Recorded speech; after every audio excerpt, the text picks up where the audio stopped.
look right in the camera and say your name, what you do.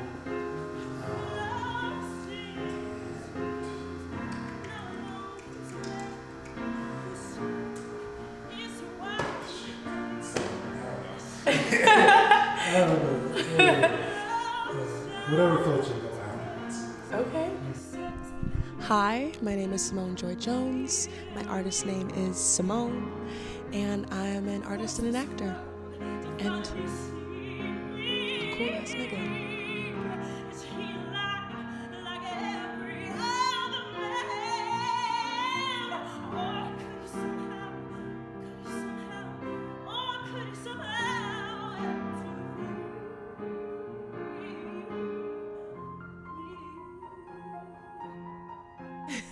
How do you typically manage like your work life when it comes to like taking care of Simone versus taking care of Simone? Yeah. How do you prioritize which one? It's definitely a learning process, I'll say, because you grow into a new person, every single day. Absolutely. And so the same way you evolve, you have to evolve the way you take care of yourself. And you might need different things in different seasons. There was some times where I was like, I don't ever need to sleep. I won't ever need to sleep again. I'll sleep when I'm dead. And that works so great for a while, and then but then there was a season where I needed to sleep for 8 to 12 hours before I could function. So I would say listening to my body and being an active listener is what keeps me taking care of myself. Do you find sometimes your mind is the reason why you don't listen to your body? Like your mind is telling you, okay, well, you go to sleep now, or you could finish this thing that you feel like is the most important thing in your life right now, and then your body's like, I need you to sleep. I need you to go to sleep. Or is your mind actually an ally of yours, and you're just deliberately ignoring both your mind and your body? Honestly, my school had a slogan of my heart is in the work. So I feel like it's pretty heart-based, honestly, of what do I care about the most? Yeah. Is this a project that I'm willing to spend, 12 hours? Is it due tomorrow? Does the person really need this? Then it's kind of I'll ignore and turn off the signals.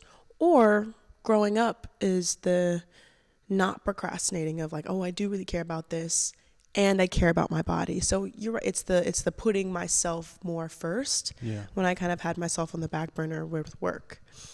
I feel that. So learning to be just more proactive with myself too. So if I know that I'm going to ignore my body and to get something done, I know that I have to start earlier not to wreck myself in the process. Okay. So what I'm hearing is that instead of completely submitting and be okay, I'm going to listen to myself, what you're doing is know what? I know myself.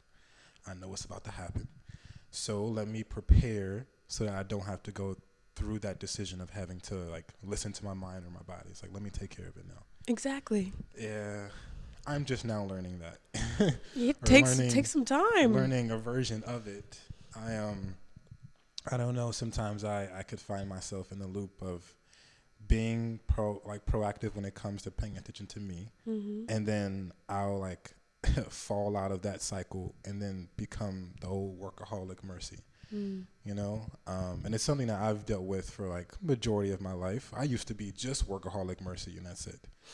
So the fact that I even take time to pay attention to me is a huge step for myself. But yeah, it isn't easy, like you said, because sometimes we tend to forget that there are multiple versions of a priority. Yeah. Sometimes money is a priority. Sometimes making sure there's a roof over your head, that's great. But why is that more important than your mental being okay? Exactly. So I don't know. Sometimes I forget, so I know everyone else does. Yeah. But it's all right.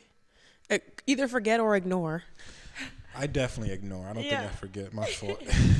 No worries. Did we try to turn this off already? Is this okay? That's there? That is there. I don't know. I'll probably put a green screen there and put like a cat video or something. Love it. What's something that you feel will always put a smile on your face no matter what version of yourself you are? Genuine connection with people. Yeah, I would say genuine connection, because that it varies, so it's always exciting. Mm-hmm. Sometimes it's unexpected. It is. But the connection is real, and I think that's what life's about, you know, going through and finding the things that you gravitate towards. And that's the whole reason why manifesting is real, because I feel like we're just magnets to the things that we amplify. Absolutely. So once you start amplifying the things about you that you love and adore, like the things start coming back to you and that you want. And so just in the process of living your best life, like I feel like you live your best life. With other people as well. Yeah. Yeah, it is something extremely gorgeous about experiencing happy moments with other people, and them also experiencing their version of that same happy moment. Yes. And then you can both experience that collectively. And definitely. I like that, because that's one of the top motivators in my life, which is like community and perspective and togetherness. And interesting enough, it's funny because I have been me. It's been like me and moms for like my entire life, pretty much. So family or community wasn't really something I was used to having. Don't even know how to technically build one with like, oh yeah, I know how to build a community. No, I don't. I'm just like winging all of this shit, right? Yeah. But as I got older, I realized I wasn't the only one that had that situation. You know, I wasn't the only one that felt as though that they had a hard time connecting with other people, or they didn't have the space to connect with other people. So I find adult mercy striving to create that space for other people. So I am here with you with the genuine connection and experiencing moments with others. Yeah, I can feel that definitely in the show that I went to. Yeah. You know, there's an energy there that's genuine, and it feels like you feel looked out for, even though you're not known. Yeah. You know? That makes me happy that I hear you say that, because it's such a full circle moment for you to be in the crowd. Because to be honest with you, I didn't know you were there until I was in the crib editing the recap video. I had my big hat on. Yeah. It was like because you were mouthing a lot of the lyrics when Katie was performing, so I had the camera on your face. Yeah, and I was like, "That's Simone." Oh. Yeah. Okay. I came straight from work. I looked a little goofy. I had like a full face of makeup on. I love it. Wig prep. Because it's crazy, because that's exactly the environment I want to build. I want people to just show up. You know, show up in some sweats, show up with your hair not done, whatever the hell makes you feel comfortable. That's how I want Fusion to like present to people. Yeah. Just show up to have a good time and meet genuine people and have genuine experiences together, you know? It was clear that people were meant to be fed and not sold, you know? Another reason is everyone in the space literally looked cool as fuck. They were so fun. They danced. I didn't meet anyone who was standoffish. I didn't know anyone except for Katie. And not that that's a defining feature, but, you know, because you can't control other people, but it's a space where people felt free to be like, hey, what's up? You know, not like I'm here to watch the show and, you know, whatever. Yeah, exactly. And also a lot of people didn't know the artist as well. So, and, you know, there's things that we all wish, right? I think about like my music videos or sometimes when I'm running a production, there's the $3 million budget version in my head, and then there's the $18 that I have that I use to put on the show, you know, Right. and the blood, sweat, and tears. And so, so when you have a version of the show that is look, we did this with our souls, our time, and our community, and people are like there and listening. They didn't need like intense production value to show its worth, because that's not what it's about. Yeah. That's what I wanted. I wanted people to be able to experience the space without me explaining to you that's how I want you to experience it. Right. I don't want to sit here and be like, oh, I want you to, you know, have a good time and do this, all this other stuff. Right. No, I want you to show up, and whatever experience you have is the experience that you have, and I can't control that. But collectively, we were getting the exact same response. It was that it was intimate. They felt as though, from the performance as well, they felt as though they gained new fans, new relationships, new friends, which is amazing, because the idea is that we have a headliner, and then we have a bunch of other folks who just want to perform for the sake of the music. You know what I'm saying? Yeah. So it is a business, yes, but the thing that I will always push when it comes to ACW in general is that it's about community and conversation. Right. And acknowledgement of perspective. Yes. So, thank you. Absolutely. So great. Oh my goodness. Of course I've been a fan of KD, but Forrest Ripperton, I play almost every single day. I'm gonna be real honest. I want you to understand that is my brother in arms. Really? That is the light skinned version of me. That's the tatted up version of me.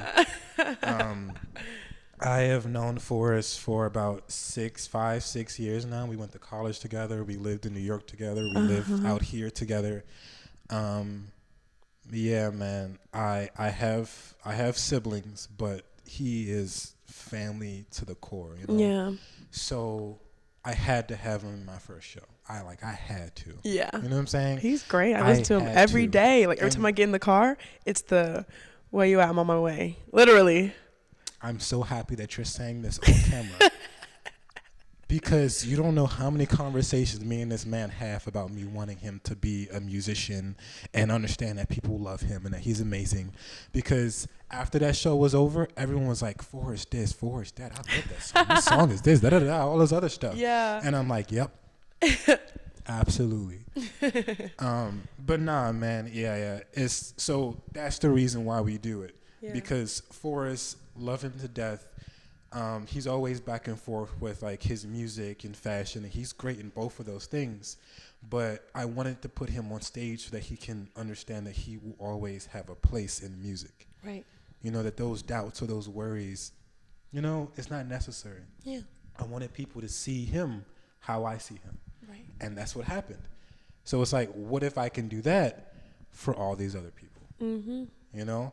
Because everyone that's on that stage, I believe in just as if I've known them for 5 years, like I knew Forrest. Mm-hmm. I'm not going to put anyone up stage that I don't like your music. Right. That's all honesty. You know what I'm saying? True. So it's like when you're up there, it's like, okay, something about you is like dope. It's not about your following count. It's not about how many people know you. None of that. It's like, yo, you're sick. Mm-hmm. And I want you a part of my family. Yeah. Now that, so we're on break so that Simone can order her food. We are sponsored, but not sponsored by Liquid Death. I drink this water every day, 16 times a day. I'm literally 70% of this. It's the best thing I ever had, and yeah, go buy it. There's no link in the description. I'm just saying go buy it. Thank you. Hard, right? So bad.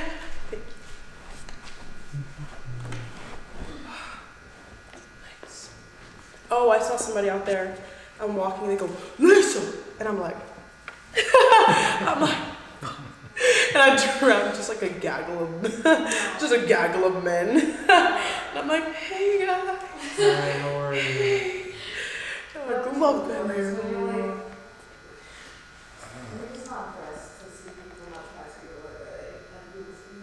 What'd you say? When like people see you bump into you, when you're not trying to see people, they're like, bro, what? I know, me like, in my... It wasn't too bad, but it was so funny. I guess that can go into leading to the first question. Yeah. How has that been? You know, like, I know I have a lot of friends who are in the public space, and when I say that, I mean like television or like performers on stage and have like large fan bases. How is that, having people stop you on the street or like call you by your character on TV? It's like, no, my name is Simone. Right. But okay, I get it. But how is that for you?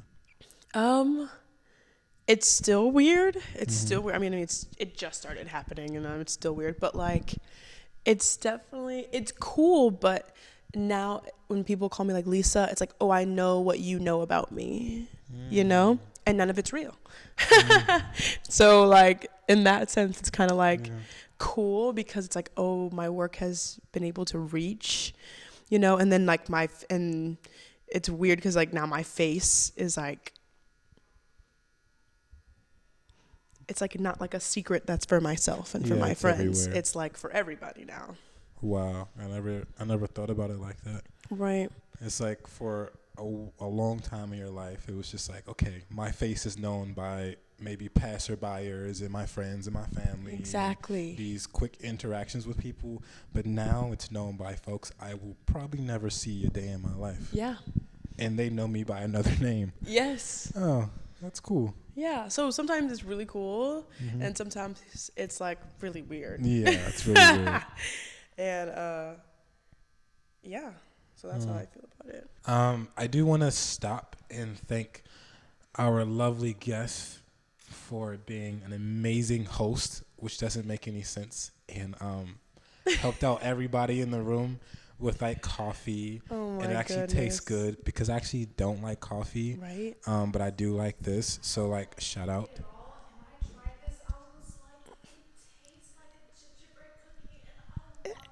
It's so good. Yes, I'm good.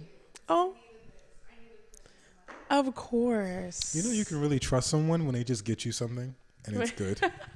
You know? Right? Because there's something I'm like, I'm not, but this place right here is such great. Yeah. And it's a chai latte too, because some coffee, I'm not a coffee person. Yeah. I mean, I do like it, but it has to be like sweet and balanced. And you can't expect that from every coffee place because everybody makes it different. Yeah, some But people this one, just like go hard at it. Yeah, and I thought about having one, and I was like, that doesn't feel right. I want everyone to have some too. Well, you're so nice. Where do you think that hospitality comes from? Is it you or is it nurture? I love the nurture versus nature conversations because I feel like the way I grew up, it's so I feel like it's hard to tell the difference between the way you grew up and the way you just are. But I think being in LA and being in New York, people think I'm like real hospitable. And I guess I am. But you know what? It comes from my dad. Yeah. My dad is a huge giver. Like my dad's giving away cars. Just any opportunity to bless somebody, my dad never misses it. And so I feel like that's just a part of growing up, like watching somebody like make sure you're fed, clothed, Taken care of, good, and not in like a I need you to be okay way, but just like, you good? Yeah. You good? Yeah. Yeah. You good? Yeah. So shout out my dad. I love my dad so much. Shout out pops. No, 100%. I've had a lot of figures in my life that were like just like those people. Yeah. And I feel like those people are extremely important to like anyone's story. Like those are the folks that teach you or at least show you what like genuine love can look like and can be. Yeah, you know, exactly. Just because you're in my home or in my space or in my presence, I got you. You know, I got you. Exactly. And it's something growing up that I really got from my mom. She was heavy on the whole I got you thing, whether that was like lending a couch for someone to stay on, Right. or like, you know, just taking folks food or whatever, Yeah. or lending conversation or whatever it was, you know. She was Right. like, I got you. And I think an important thing about that is just lending what you can give. Yes. You know, my parents are very much like, don't give people what you need back. Mm-hmm. Of like, oh my God, you need like $1,000? Well, if I give that to you and then you don't give it back, am I going to be upset? Am I going to be needing that? Am I going to be pressing you? Yeah. So I can give you $5. Yeah. And if you need towards your goal, and if that works, great, you know, or like if you need a place to stay, I got you. You know what I'm saying? But like giving what you can so it doesn't. I got you for a week, but not for a month. Right, But, right. Or what, you know, what you can, you know, so it's not always like a huge gesture. Sometimes it's just like, I can't give you all of the emotional support you need, but I can give you a hug. And I actually enjoy that versus someone being able to like give you exactly what you need. Right. You know, although that's appreciated, but a lot of my relationships have been solidified when someone was there for me, and I could clearly see that they either gave me close to their last, or they gave me something that they were like,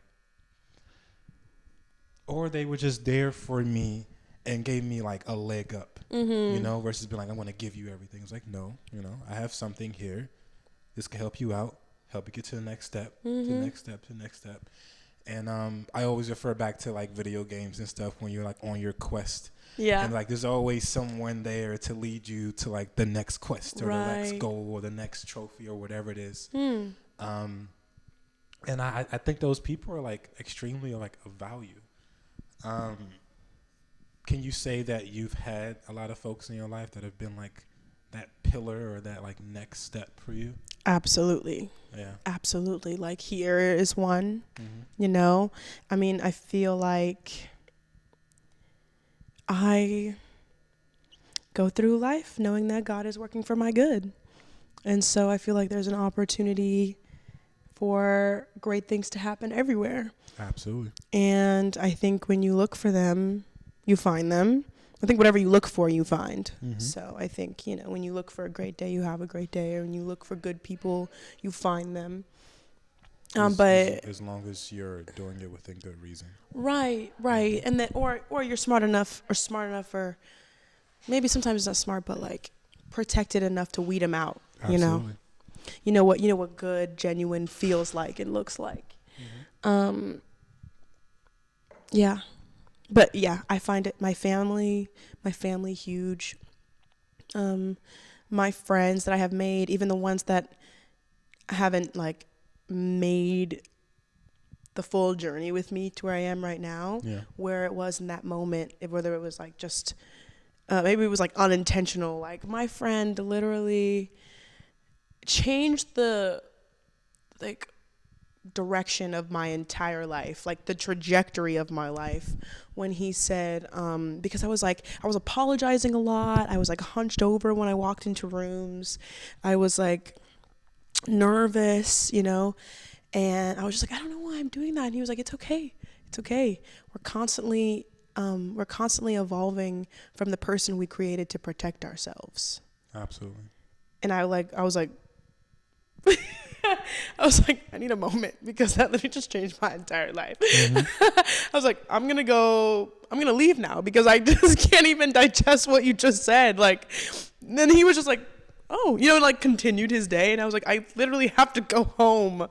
So that literally changed my life in such a great way. That was like one of the first people to really affect me when I came to LA. Yeah. Yeah. That's beautiful. Wild. Shout out to good homies. Shout out Ollie Shillington. Yeah. No, I love that for you. It's crazy how like moments in time can really shift who you are in totality by just someone saying blah blah blah. It's like, oh snap, I just had a realization. Right. And like once again, that's why I'm like, conversations are so important. Yeah. You know, just talking. Not talking with the intention of ending the conversation or bringing something up or getting somewhere or figuring something out. That's why whenever I do these talks, I don't have questions planned. I kind of just go in and we just start. You know, whatever my brain's on, when we start talking, that's what we get. And where we lead is where we lead. Yeah. Because it's like, shit, you know, you could say something to me and I'm like, damn, I've never thought about it that way. Yeah. And then I could say something and then boom. And the next thing you know, I'm out here scuba diving and shit. And that's what I love to do. But it's like, that might seem obscene, but it's like, you know, just talking can get you there. So again, I do love that for you. Because I don't want to like diminish the fact how like impactful having a moment where someone sees you as how you're like coming off. When in actuality, they see you as someone different. And like, you can be better than the version that you're showing people. And you're like, wait, I can't. Why am I being this? And then boom, your back straightens up, and then you start affirming yourself instead of apologizing for every single thing. Yeah. And now you feel better. Real. Just because someone told you that wasn't you. That's lovely. What's some advice you can give to artists when it comes to being authentically yourself? Ooh. Keep in mind that wasn't the original question. I changed it, so I actually do like this one. Okay. I would say play. Like artistry, because of the business, because of the industry, because we have to support ourselves. It feels like work, and it is. But whenever you're getting to the studio or get in front of your instrument, like, I feel like our most authentic versions happen when we're playing and exploring and not expecting anything from ourselves. So I would say to constantly play. I love that answer so much. It's such a great answer. It's perfect by my standards. Yes. And I wanna double down on that. Playing and experimenting is so crucial to anything.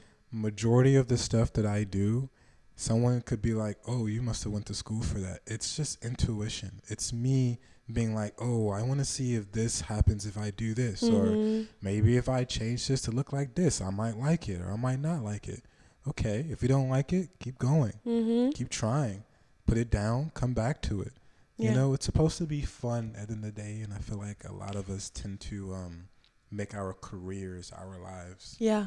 And it's unfortunate because I'm pretty sure you sing because you love it, you enjoy it. It's like it's a part of you versus the job being a part of you, which it isn't. Yeah. You know? And it's tough because as artists, like our pastime and our peace is also our work and our frustration. Absolutely. So trying to navigate that with each person is completely different.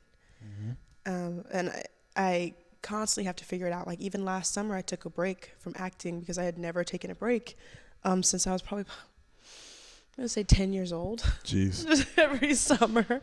Or truly since at the end of high school. And so 5 years just doing acting and music nonstop. I was like, I loved it, but I just needed a break, a breather to remind myself that I loved it and look for new inspiration. And then by the time I took that little break, I was like, I couldn't wait to come back. And in college too, moving from the collegiate world to the world beyond college, a lot of agents when meetings, they were asking me like, who are you? And I was like, having an identity crisis because like, what do you like to do other than acting and singing, you know? And I was just like, that is, when I'm not acting and singing, I act and sing to feel better, you know? It's just like my creative process is also my creative outlet, which is also my creative healing. So one, I needed new hobbies and outlet, which I actively went out and found or just started trying.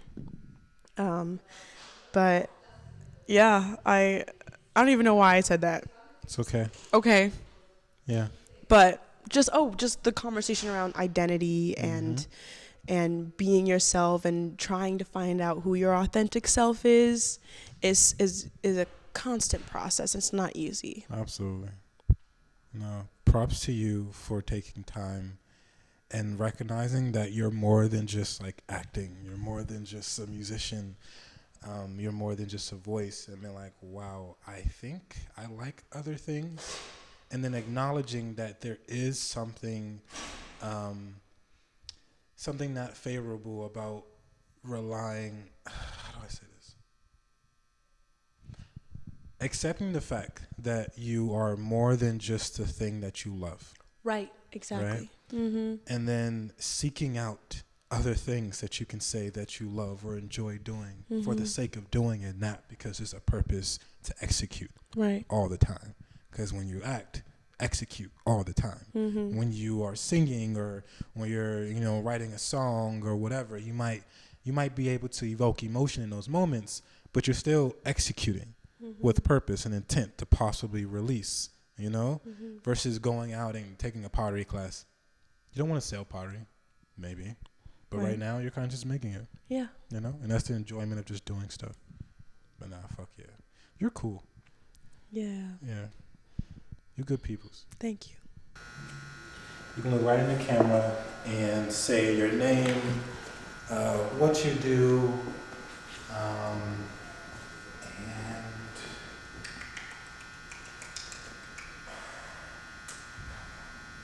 shit. So, I don't know. I don't know. Whatever floats your boat afterwards. Okay. Hi, my name is Simone Joy Jones. My artist name is Simone, and I am an artist and an actor, and a cool ass nigga. Absolutely, my nigga.